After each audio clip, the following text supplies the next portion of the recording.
And then I said, okay, who's going to pay a 22-year-old kid $100,000 a year to do something I'm not bored of? Because I didn't want to do the risk consulting. And I figured out I have to either do commercial real estate or raise capital, because it doesn't matter how old you are, it's just what you get done. I went the capital raising route, moved to Boston, and started studying psychology of influence and persuasion there while raising capital during the day for investment managers. And I stumbled upon the term family office, and then nobody was a trail guide to me. So I started sharing what I was learning online, and then my blog took off and started getting 1,000, 5,000, 10,000 hits a day. And then kind of started the whole business based on that. It's been 15 years now, and we've hosted 185 live events, and I've written 13 books, and we have 3,000 plus investors in the Family Office Club, and we have about 1,000 members, which are basically charter members who pay for access to the investor club and our 15 live events a year.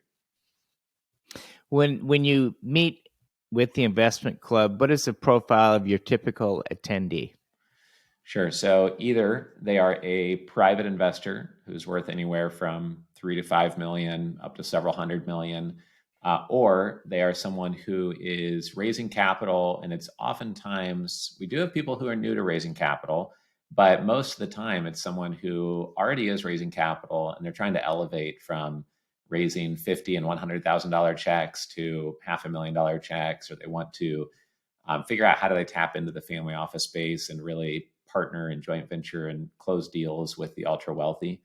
Those are the two groups that come. You know, it's quite a market out there right now with all the volatility, and Right. And what do you see happening down the road? Do you see any trends that are up and coming, or fear or panic from investors? What are people Sure giving you feedback with? Yeah, I mean, I don't try to predict because it's so unpredictable. But I like to make sure I'm not completely dumb, and so I like to layer into markets. And if the market's obviously sliding while everyone else is sitting on their hands right now, we're buying assets at 20 to 30% off. And if they go down 40%, we'll buy even more. We know we're not buying at the top because the top was Q4 last year.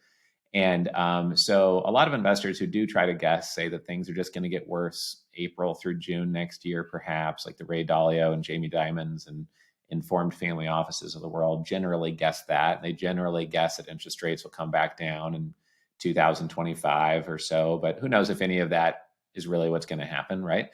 And so we believe in sticking to business niches where you're adding value and forcing appreciation or building a real business. And because of that, you don't just wait and try to time the market and say, oh, well, if I can't time the market perfectly, there's no way to make money. That's basically putting your hands up and saying you have no skills to add value to a platform or asset. So a lot of our families are very entrepreneurial, and they don't just stop and wait for the market to completely change. Yeah. So Richard, in the family offices, when they're coming in, do you typically see them wanting to pool their funds with a venture or private equity group, or do they want to go on a standalone basis? It depends on the family. Some families are very control oriented and want to go direct to the deal as much as possible, but many realize that if it's not in the space where they created their wealth, they're probably best off finding a partner, finding someone to allocate through. Some families will do both. And if you're running a fund right now or a sponsor platform and you're thinking, oh, well, I don't want to waste any of my time because some of these families are just want to come in and go direct to the asset or go straight to the deal and not through my fund. Sometimes you can have your cake and eat it too. And maybe by putting $500,000 or $1 million with your fund, they could now co-invest with you directly as well. Or you could have a side letter with the fund to have them invest directly and co-invest through the fund. Another way is to, even if a family says, oh, well, we're an expert in this niche, so we do our own deals. You could say, okay, but what if I found a deal that was better than any deal you've ever done in that niche that you usually like to do on your own? Would you be willing to joint venture with us, and we bring the asset to the table and some great ideas, and we're just a minority equity partner. You bring most of the capital or all the capital. You're in full control after that, but we're included as a little bit of an equity partner because we're not real estate brokers, we're an investment company. And then that way we get some upside on this amazing deal that we found. And most families will be reasonable and want to work together on something like that if the deal flow truly is exceptional and kind of an anomaly deal flow that gets their attention. What events do you have coming up? So we do 15 live events a year. Our next one is called the Family Office Super Summit. It's a 1,500 person event in Fort Lauderdale, December 14th, 15th, and 16th. Most importantly, though, because some people might listen to this 6 months later or a year or two later, every quarter we do a 1,000-person investment club event, and they feature typically 70 to 150 speakers over 2 or 3 days.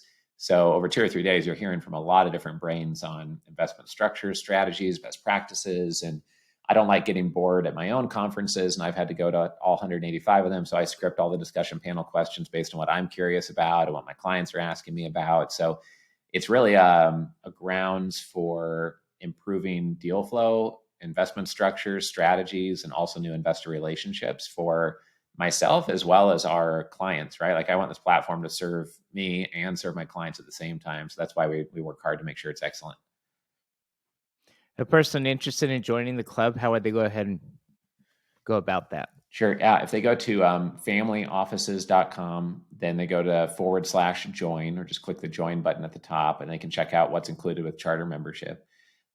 Typically, if you raise an extra $40,000 or so, or maybe $70,000, then you've gotten your money back on the membership. If you're an investor, you can register with us at investorclub.com. And private investors and family offices are able to attend the event. If you're raising capital or run a fund or syndicating deals, then you need to register as a charter member to pay to attend. Okay, very good. Hey, Richard, well, it's been a pleasure having you with us on today's show. Sure. Thanks for having me here, Alan. Take care.